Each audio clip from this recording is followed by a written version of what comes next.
নমস্কার বন্ধুরা, সৌরভ ক্লাসরুমে সকলকে স্বাগত। আজকে রচনাটি নিয়ে আসছি, সেটি হলো প্রজাতন্ত্র দিবস। তো চলো বন্ধুরা, দেরি না করে শুরু করা যাক রচনাটি।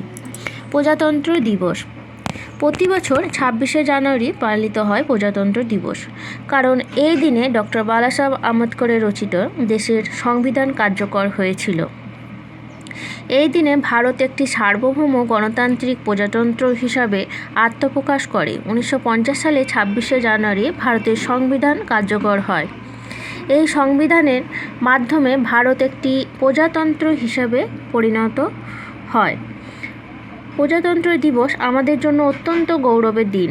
এই দিনে আমরা আমাদের স্বাধীনতা সংগ্রামীদের প্রতি শ্রদ্ধা জানাই। আমরা আমাদের গণতান্ত্রিক মূল্যবোধের প্রতি প্রতিশ্রুতিবদ্ধতা পুনর্ব্যক্ত করি। নেক্সট আসি, প্রজাতন্ত্র দিবসকে ঘিরে সারা ভারতে নানা অনুষ্ঠানের আয়োজন করা হয়। রাজধানী দিল্লিতে বিশেষ কুচকাওয়াজ অনুষ্ঠিত হয়। এই কুচকাওয়াজে ভারতীয় সেনাবাহিনী, নৌবাহিনী, বিমান বাহিনী, পুলিশ, বিএসএফ, আইটিবিপি সহ বিভিন্ন সরকারি ও বেসরকারি সংস্থা অংশগ্রহণ করে। প্রজাতন্ত্র দিবসের দিন দেশের সব স্কুল, কলেজ, মাদ্রাসা, বিশ্ববিদ্যালয়, সরকারি ও বেসরকারি প্রতিষ্ঠানে বিশেষ অনুষ্ঠানের আয়োজন করা হয়। এই অনুষ্ঠানে বাচ্চারা নানান ধরনের সাংস্কৃতিক অনুষ্ঠান পরিবেশন করে। নেক্সট, প্রজাতন্ত্র দিবস আমাদের সকলের কাছে বা সকলের জন্য একটি বিশেষ দিন।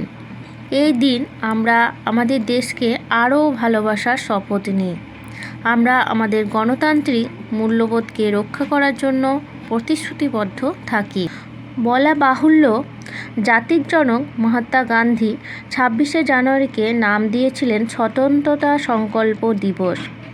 পণ্ডিত জওহরলাল নেহরুর নেতৃত্বে 1929 সালের শেষ দিকে পূর্ণ স্বরাজ আনার শপথ নেওয়া হয়েছিল। এরপর 1930 সালে 26শে জানুয়ারি ওই দিনটিকে স্বাধীনতা দিবস বলে ঘোষণা করা হয়। তবে শেষ পর্যন্ত এটি কার্যকর হয়নি। 1947 সালে 200 বছরের পরাধীনতা ঘুচিয়ে ভারত যখন 15ই আগস্ট স্বাধীনতা অর্জন করে, 15ই আগস্ট স্বাধীনতা দিবসের মর্যাদা পায়। এর ফলে 26শে জানুয়ারি তারিখের তাৎপর্যে বদল আসে। স্বাধীনতা অর্জন 1947 সালে হলেও তখন সংবিধান তৈরি হয়নি। প্রায় 2.5 বছর পর তৈরি হলো পৃথিবীর মধ্যে সবচেয়ে বৃহত্তম সংবিধান, ভারতের সংবিধান। 1950 সালে 26শে জানুয়ারি কার্যকর করা হলো দেশের সংবিধান। সেই থেকেই 26শে জানুয়ারি প্রজাতন্ত্র দিবস হিসেবে ঘোষণা করা হয়।